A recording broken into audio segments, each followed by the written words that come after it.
Welcome, gamers, to this week's episode of Last Call Gaming. We're episode number 91. My name is Craig Prowse, and this adorable little scamp over here is my brother, Gino Prowse. How you doing today?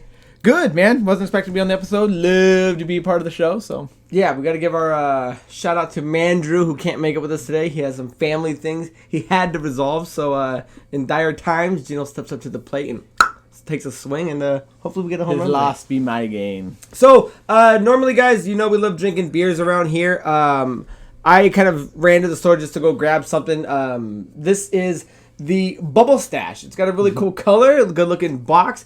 It's a 6.2 in alcohol. It's an IPA American, and it is from Hop Valley Brewing Company, and because we are trying to do, I know IPAs have always kind of been, I don't want to say our Achilles heel, but we get a lot of criticism for either not drinking them or trying them. Yeah, so been trying to go out of our way for them, and this one is a lot better than I guess I thought it was going to be, but with the name like Bubble Stash. Michael Bubble Stash. Bubble Stash. I think it's actually delicious, and the can, I like the can. The can pops. It's screaming at me. This can is screaming at me. It's yelling at me, and I was looking at it. I don't see the hazy IPA on it at all, so I'm not a huge IPA connoisseur, but I kind of think where the hazy IPAs just kind of hit my palate a little bit differently. This one hits me fine, and I don't see it on there, so maybe that's whatever's in hazy I don't quite like, but this I can see myself drinking 4 or 5 of them. Where 4 or 5 of them? The other ones are like 1, 2s. You'll be toasted by lunch. I'll be done by lunch. Yeah, it's like not one of those ones that once you're swashing it down that it just tastes like shit, which I don't know. I just have a lot of problems with, like, I guess maybe it is the hazy IPA, but that's the only thing I don't see on this. It says cryo hops, whatever that means. Yeah, say something. You learn something new every day. But so yeah, Bubble Stash. If you guys are drinking along at home, grab a beer and follow us along. So before we go any further, guys, take a moment, hit the like button, hit the subscribe button. Feel free to follow us on all the social medias you see laid out in front of you, or find them in the description. And if you guys are listening to the audio only version of this podcast, whether it's on iTunes or Spotify or something like that, do us a favor, leave us a nice, gentle review, maybe a comment, and tell us what we can do to do more for you. So before we get into the stories, guys, we always like to start off with what are you up to? Our kind of recap of what we've been watching and what we've been playing, what we've got planned. So I'll start it off. I've been playing, piggybacking off of Andrew, who just finished his Twitch run, and now his speed knife run in 2 hours. Oh, very impressive. Yeah, I loved watching that. The kid's as sharp as that knife he uses. But Resident Evil 8 is the game I started playing, and I am probably, I don't know, 3-4 hours or something. I'm playing it on easy. I'm not trying to go out of my way to play this particular game on hard, but I've been out of the castle, so if you watch any of the trailers, you know it's like the big tall lady Castle? with the 3 vampire sisters or whatever they are.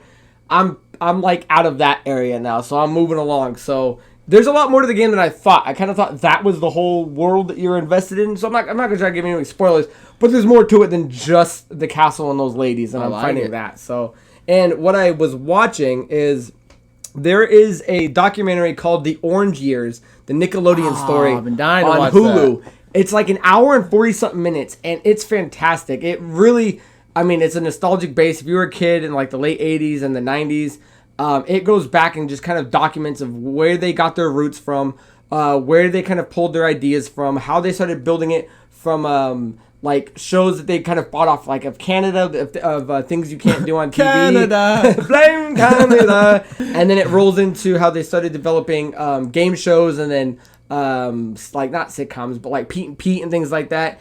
And then they get into like their cartoons, and it's just, I'm dying to dude, watch that, it's a really, really good one. So if you guys haven't checked it out, do that. And then as far as what up to this week, actually starting tomorrow, I'm leaving out of town to go to California for 2 days, and then I'm going to Mexico from Monday, and then I'll be back Friday. So we probably won't have an episode next Friday. We'll probably record that Saturday and have it up as quick as we can. So I just wanted to use this little spot to let you guys know that we might be a day late on our next. And $1 short. $1 short. Bring me back something French. Yeah, right. So Gene, what have you been up to, my man? I think I was on here. I talked about I've downloaded Mass Effect. I've actually been playing it, and man, the remaster is looking good. Like the graphics are looking good. The story is just solid. Just playing it again, diving back into that world. Have you got out of the Citadel, or are you still? Oh yeah, no, I'm out of the Citadel. Just went to that star map where I visited my first planet. All the bullshit where you having to find fuel and doing all this stuff is completely gone, revamped. Like, it's just what you need. And then they revamped the leveling system on 1 to kind of compare to 2 and 3. So, and it's been a long enough time where I played 1 to where I remember some of the bad stuff, but replaying it, it's just fluid. Like, it might seem a little dated, but the story is so solid that I don't think it's gonna matter. Yeah, once you get to 2, it's just gonna be like okay. That first 4 hours flew by because I forget that it was just all story and narrative, and then I just started getting into the Explorer. I'm like, fuck, I'm gonna have to drive the Rover and do all this shit. Rover, dude. But you just get into it, and they got rid of all the stuff that was tedious in the first game, and that's really what I was hoping they would do. Nice. As far as watching though, I would have actually probably beat it last weekend.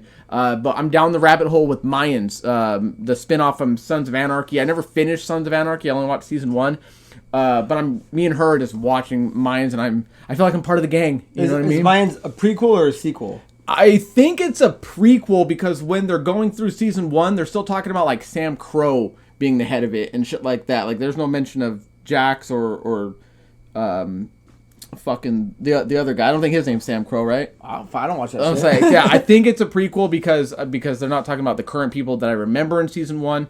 So, but again, I didn't watch enough of season 1 to really know. But really good. They're full on like 56-minute episodes. So like we're just cruising through them. That takes up a night, when you get off of work. Nice. A beer and a night. A beer and a night. So guys, leave down in the comments below what you've been playing, what you've been watching, and what your weekend plans are, because we got a lot of things going on over here. So with all that done and out of the way, guys, let's move into our main story. And this is something that's been circling the net, and it's got a lot of people confused, or maybe it's being misconstrued as something that it's not. So there's talk right now going on with what's going to be happening with Warner Brothers Gaming Studios, well, more importantly, Time Warner and Warner Media, and the parent owner company AT&T. So because now there's talks, that things are being in a sale, things are being in a merger, things are being split up. And I kind of just wanted to put that into context with you in terms of the history. And then more importantly, at least from our point of view, what exactly is happening. Because there's a lot of articles that are, I wouldn't say getting it wrong, but maybe just don't have the correct information to present it. So, we use our little soapbox here to do that. So AT&T back in 2016 announced an offer to acquire Time Warner for $85 billion. And the acquisition went through in 2018. And the reason they wanted to jump into this was because at the time they were looking to get into movies and TV and streaming. But when you acquire that, you also get the comic books that Warner Brothers is affiliated with, right? Your Supermans, your Batmans. And then you also get all the gaming divisions as well as all the debt. And since 2018, Warner Brothers has made some pretty big issues and errors with certain people. And now I'm not going to get too much into the TV and the film media aspect of it, because we are going to talk mainly about the video games. But Warner Brothers rubbed a lot of people the wrong way, especially with how they kind of launched out HBO Max. That had a bad rollout. They had a big kind of, maybe a dispute with like theater chains, especially during the pandemic, of how they were going to start doing their movies versus how every other person in Hollywood was going to be doing it. So during this time, they've got a lot of bad press, and up until now, they've accumulated about $200 billion in debt. And that's overall. That's AT&T in general owning all of this. So what they've been looking to do is try to divest their debt, and they were looking to offload things. So last year around, let's see, it was June, they were looking to sell their gaming division. Now, their gaming division is made up of around 11 studios. That's the WB, Boston, Montreal, New York, San Diego, San Francisco. There's Avalanche, who does a lot of the Disney games and the Hogwarts Legacy. Monolith, which does all the Lord of the Rings game, like Shadow of Mordor and things like that. NetherRealms, which does the Mortal Kombat and the Injustice. Rocksteady, which has had a hand in all the Arkham games, as well as the new upcoming Suicide Squad game. And TT, which does all the Lego games. So that little arm was, they estimated the value of around $4 billion, right? They were looking to offload, take care of that $200 billion debt. they were being looked at by a lot of people, a lot of actual interested buyers like Microsoft, Sony, EA, Activision. So around September, they kind of pulled back on that, and they said, guys, you know what? We're not going to sell it. We actually know that these games can make us some money. We're going to sit back and see what happens. So, which was maybe bullshit, maybe it wasn't, because up until this last Monday, a deal was actually made with Discovery for $43 billion, which is now going to see Discovery combine its assets with Warner Media. So I look at it as I think they kind of put that out there to see if anyone was interested. And then once people were, they're like, you know what, maybe AT&T can just go, let's offload this whole media thing. Let's just be done with it. Because, if you listen to the two numbers I'm saying, they bought it for $85 billion. They sold it for $43. So they already took it pretty heavy, and it looks like they just want to get rid of this. Now, this new company between Discovery and Warner Media is going to be ran by David Zaslav. He's the Discovery president and CEO, and he's going to lead the new company with executives from both companies in key leadership roles. So what I want to be clear, and then I'll let Gino jump in and kind of say his 2 cents of where he thinks this lands, is people aren't sure is what was being sold, what's a merger, what was the acquisition. So to clarify, because there's a lot of outlets that are kind of getting it wrong, is that this was an official sale between Discovery paying AT&T $43 billion in cash and stock. Now what that did is AT&T then annexed off Warner Media, essentially meaning they do not own Warner Media anymore. They're not the owner of it. So now Warner Media, as its own entity, and Discovery are now going to merge and form a brand new company with new shareholders, and it's not going to be owned by AT&T. It will still have shareholders from them, but it's going to be its own brand new thing, essentially making it, and this is kind of some other big news, one of the biggest film media, powerhouses in the industry. But again, we're not talking about that. So yes, there was a sale, and yes, there is a merger. And the question now is, what happens to everything else? Because they've kind of fine-lined what's going to happen with the film and TV and streaming. What we're left kind of hanging with that no one's really answered is, okay, well, now what happens with the game? So before I dive any further at all, Gene, is there any... it's a lot to take in. When you first heard it, what was going through your head? It is a lot. And so as a fan of the show who watched this for my news as well, yes, I heard about it. Yes, did I know the facts? No, I was actually going to watch this show to kind of get it. But here's the thing. When he asked me, hey, let's do some research, there's articles out here, he sent me he was watching, I was doing my research, and I had notes down, and I had an opinion on it. But it kind of seemed like it was wrong. We ended up going to a guy that John Campia on Collider. He broke down a very specific. He's not on Collider no more. He does his own thing. Does his own thing. John Campia. Okay, so what the unfortunate part about that is there's so many media outlets right now kind of just reporting unknown facts that what I thought I knew, I don't really know. And the hardest part about it, especially on the gaming part of it, is that's the least known aspect. Exactly. There's been facts about that I have on the HBO streaming and stuff like that was hard, that I could hard pull.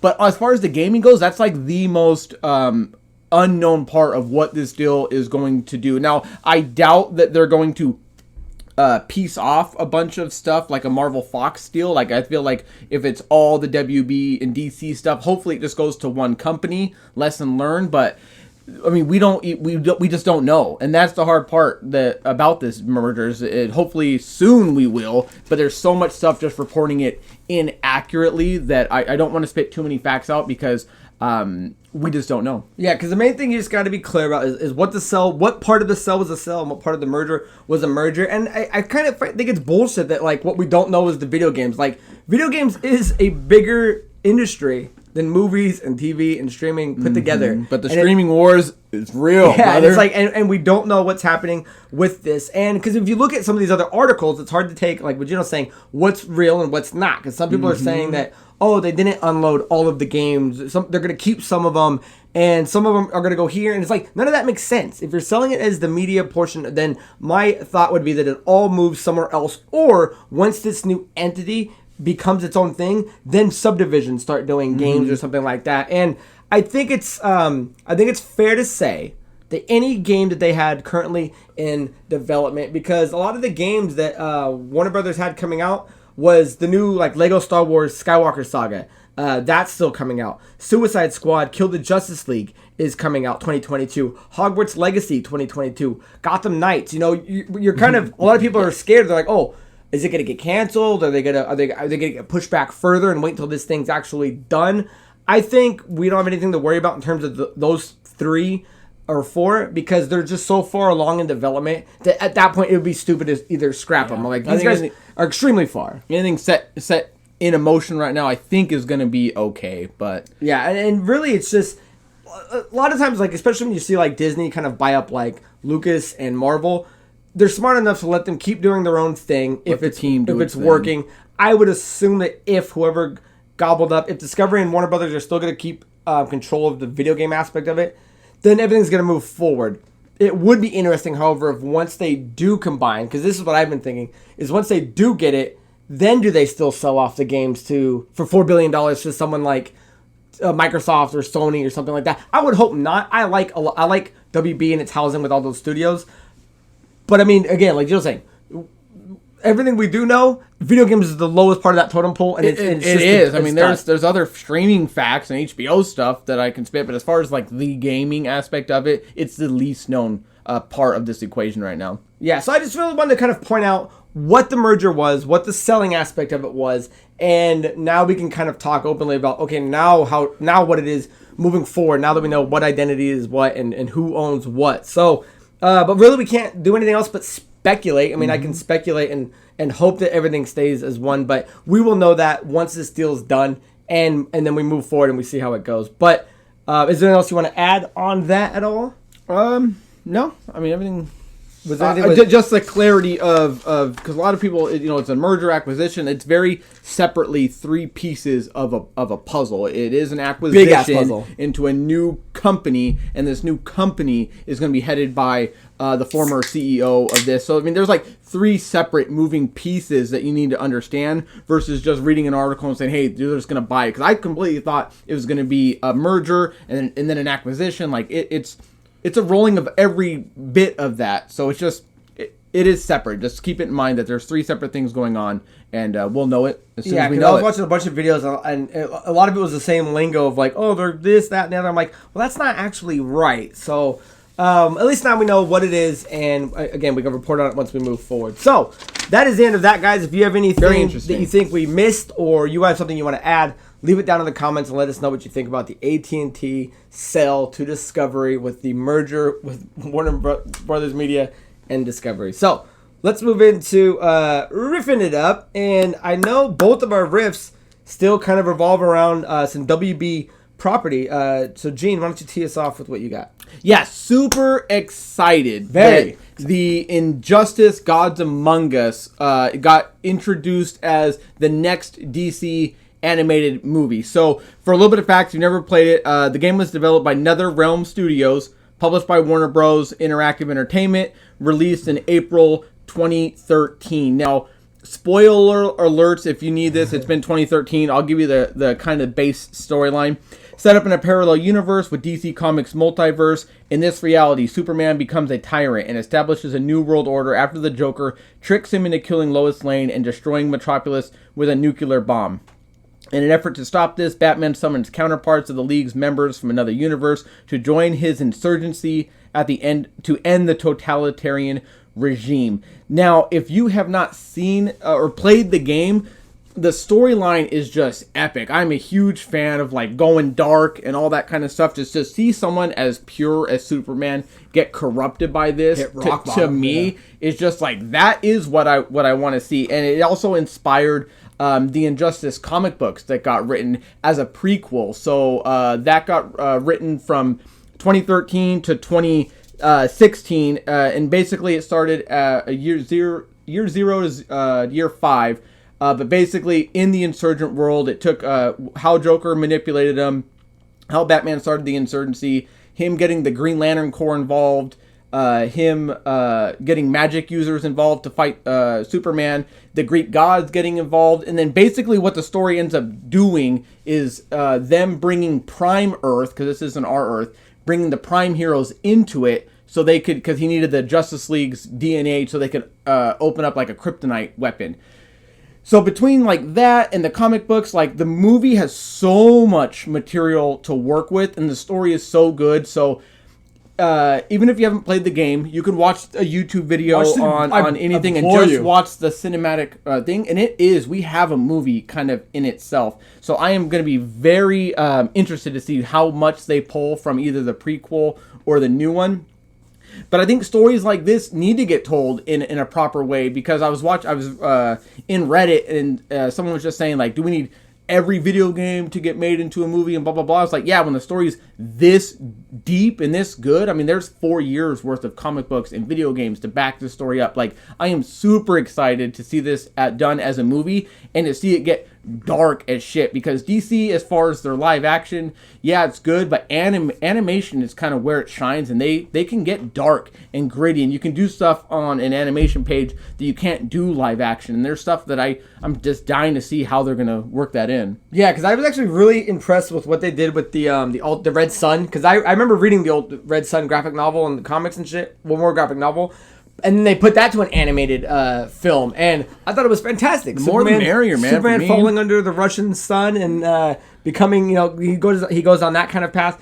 The fact that, because am I right to think that it's the Injustice was a game first, then the game, and that's the confusion. It's a game first. Right. The comic book is actually a spin-off of the game, and it's a prequel to the game. It's gap fillers. Yeah. So if you read the comic books, you're going to end right at where this game starts, and then there's also an Injustice 2, which is on the Game Pass, so you should play it. And they actually pick up where they make it more of an RPG and a loot system, and so they actually add to the game, which is already good, because we don't play fighters. But I think I was addicted to the DC characters and everything, and it was one that I actually enjoyed playing, and the story was amazing. Yeah, it's one of these few, like he was saying earlier, like people ask, do all video games need to be made into movies? Well, no, not all video games, but all great stories should be reinterpreted and told again and again and again in different mediums they can. And The Injustice is one of the best stories in terms of video game I've ever played, in terms of comics we've ever seen, and now hopefully it's going to be one of the best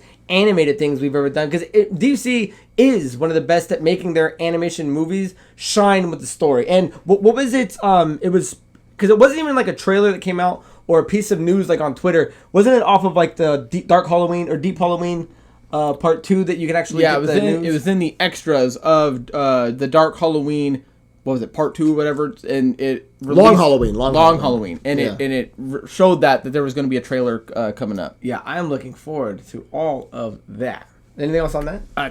Just excited. I think it's a story long overdue, and it's cool that we have the games to play, we have the comic books to read, and now to have an animated movie to do it justice. I think it's going to be awesome. Do it injustice. And again, so this is a thing that's ran by NetherRealms. This is something that WB owns. So this is a brand new thing coming out. How does this get mixed up with this whole cell merger thing going on? Because my next riff, or my only riff coming up, is that it's something that's in the same vein. So supposedly there's going to be an Avengers versus Xmen game in development using the Injustice 2 engine. So using the same engine that the fighting game that Gino's talking about with Injustice and Injustice 2, there's talks of an Avengers versus X-Men game. So this article is from Gaming Bible, and one little expert says this. It says, NetherRealm, the studio behind Mortal Kombat and DC fighting game series Injustice, is reportedly working on a Marvel fighting game that will pit the Avengers against the X-Men. Reports of a Marvel-based brawler first surfaced last month when notable leaker and industry insider Daniel Richman claimed that the game was already in production. They couldn't share anything more, but Mortal Kombat creator Ed Boon took to Twitter soon after to hint that the studio was indeed cooking up something Marvel-related.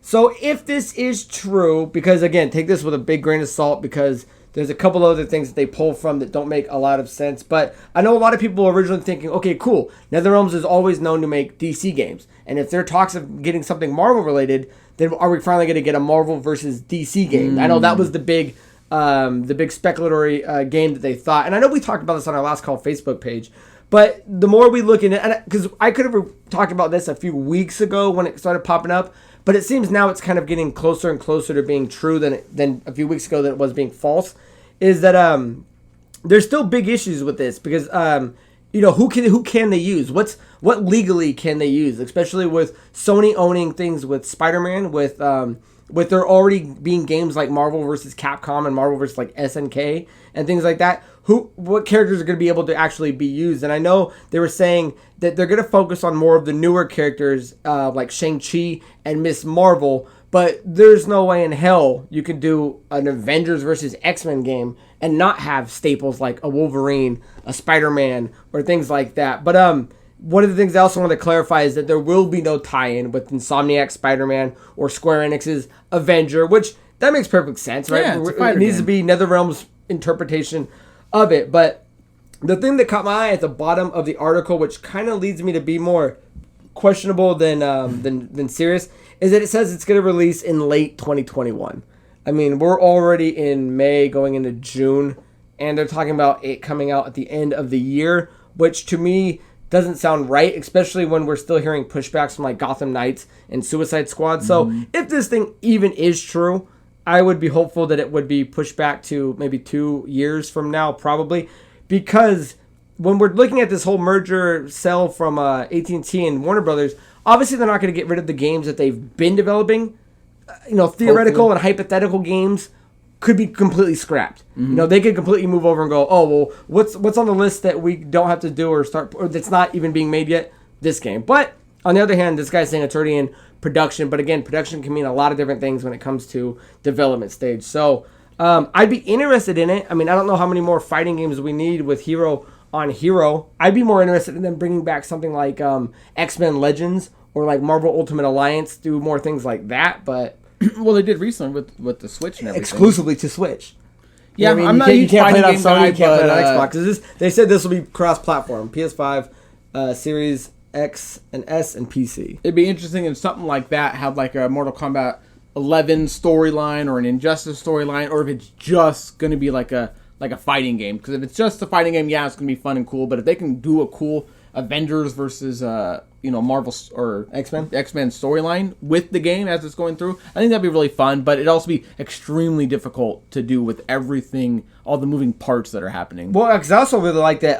Because if you look at old school games, again, I don't play more fighting games, but like Injustice has a really good fighting system, and if you could adapt all those characters and like those moves and things like that, you got something really special. Very unique versus other ones.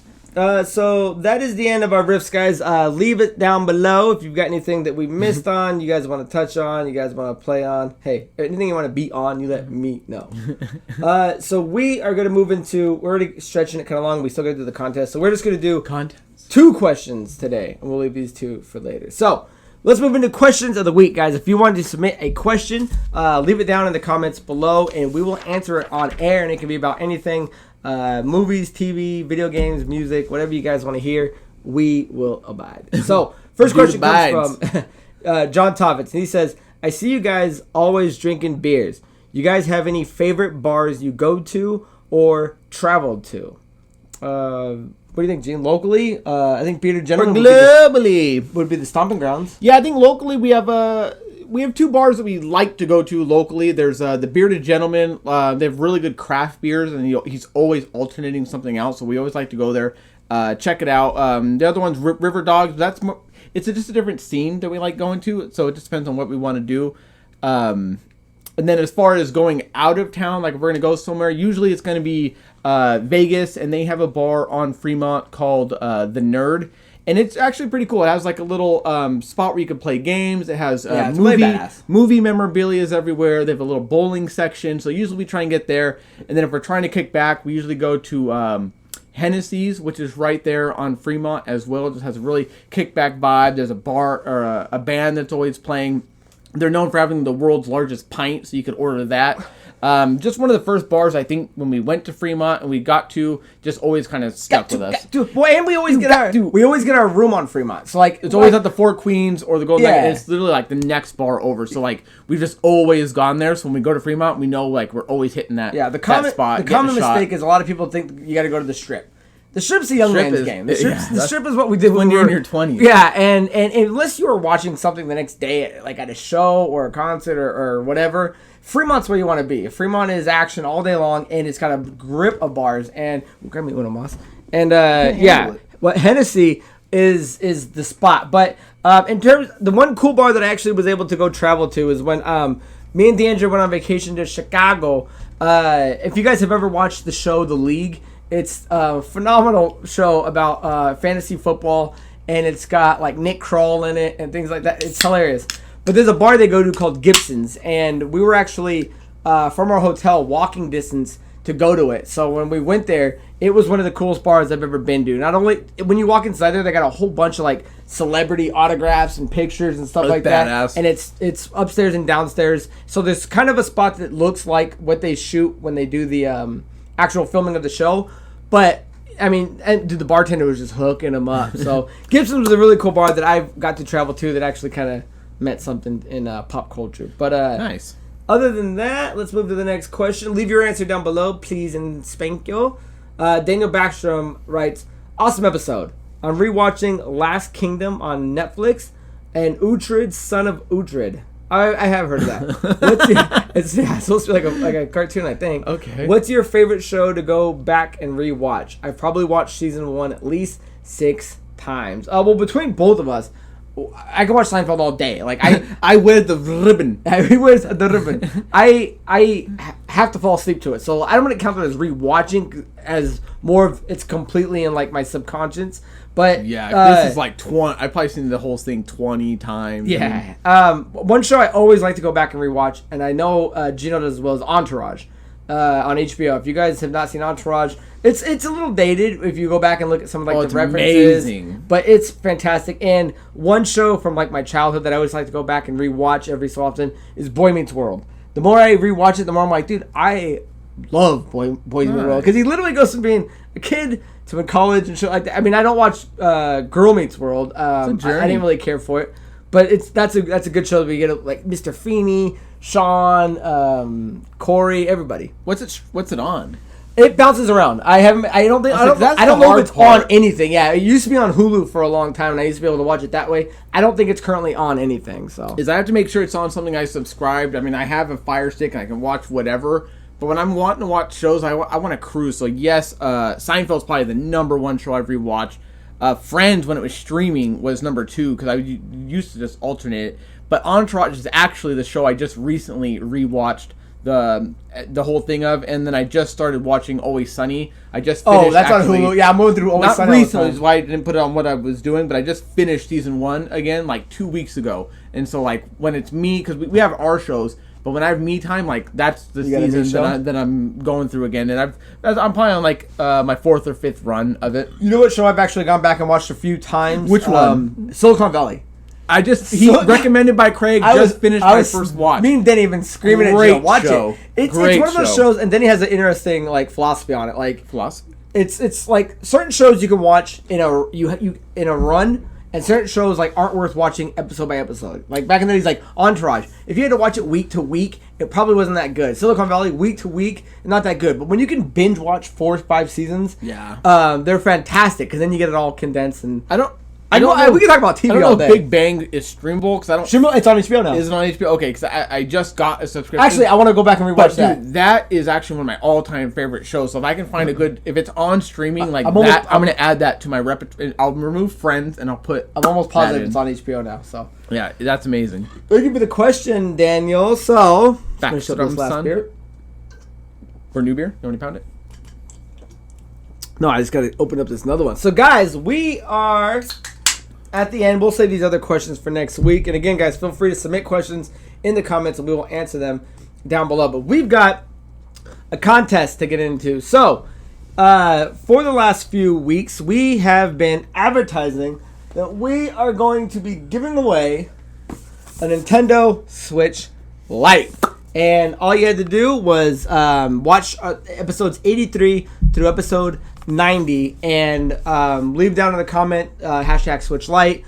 Be a subscriber, like the videos, etc., etc. Well, now, etc. Well, now is the time to see who is gonna win. So I want to clarify this. So we pick a random name. I have an app that lets me, or a program on my computer that lets me pick a random name from each episode that uses the keyword.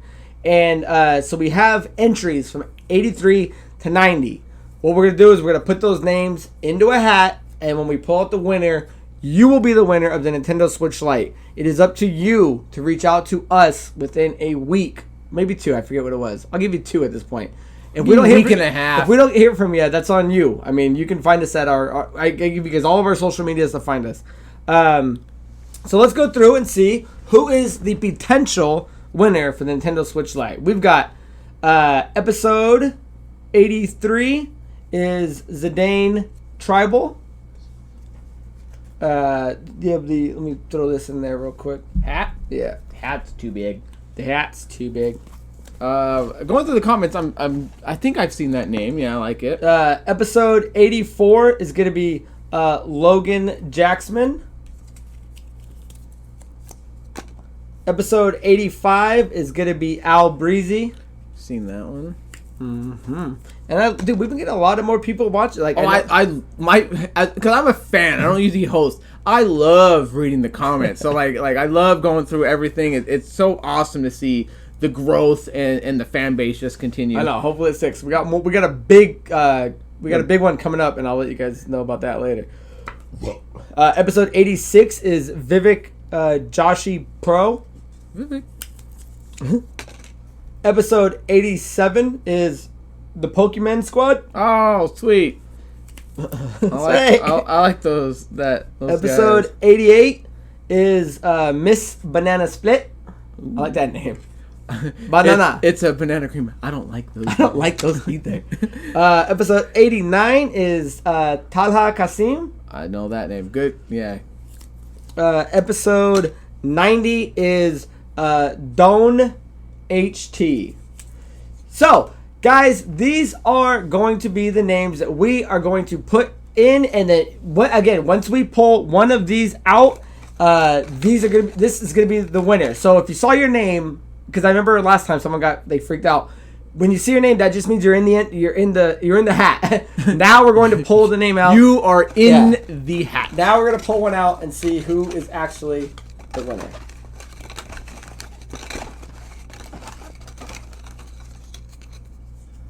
And we have episode 87, the Pokemon Squad.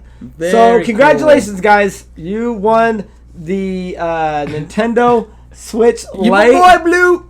You guys won the Nintendo Switch Lite. Very cool. Again, you have 2 weeks. Reach out to us. Hit us up with the social media. Hit us up with your address, and we will send that to you guys. But guys, if you did not win, don't feel out and don't feel disheartened. Andrew and I and Gino have a lot of more giveaways coming, and the next one is going to be huge. So stick with us.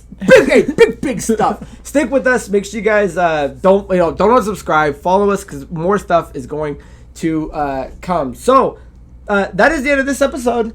Very excited, man. I like I said, I'm a fan too. I watched the episode. I've been dying to know what the drawing was going to do. I'm glad it was the Pokemon Squad. Really cool people. Love them. I'm excited to see what the next giveaway is going to be, man. All right, guys. So until next time, my name is Craig Prowse. That is Gino Prowse. Cheers.